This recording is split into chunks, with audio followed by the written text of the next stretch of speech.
The president announced today transgender people would no longer be able to serve in the military in any capacity, a move that has people expressing their highest levels of support and disapproval. Let's go now to John Buffone, who's live in the studio with more. John. Sam, today President Donald Trump declared that the United States will no longer accept or allow transgender people into the armed forces, stating that the military must be, quote, focused on decisive and overwhelming victory. This latest action has been met with a high level of controversy, with people on both sides stating their strong feelings. It's obvious that he's picking on the trans community, and he's doing it in a way that is either trying to, it's an attempt to try to erase the community or put them back in their place. In a series of tweets today, President Trump announced that transgender people will no longer be allowed to serve in the military, citing that the armed forces need to be focused on victory, as well as medical costs and disruptions involved with transgender people in the military. VICENTE identifies as gender variant and served in the National Guard. She believes that this latest ban puts the transgender community in a dangerous spot. I believe that this puts trans people at risk, potentially.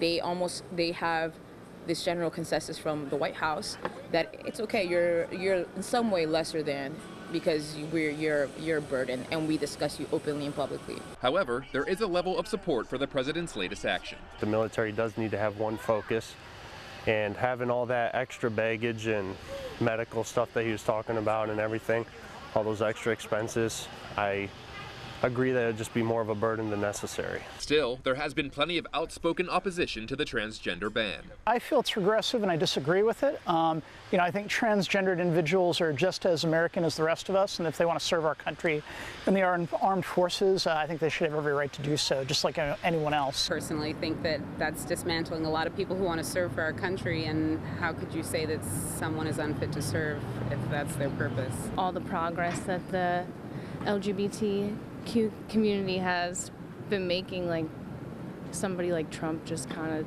takes that progress and brings it 10 steps back. But Cindy wants to keep moving 10 steps forward, and that starts with placing people over politics. We're being discussed as if we're a chess piece, as if we can be like negotiated, and that undermines human decency and how we should treat one another.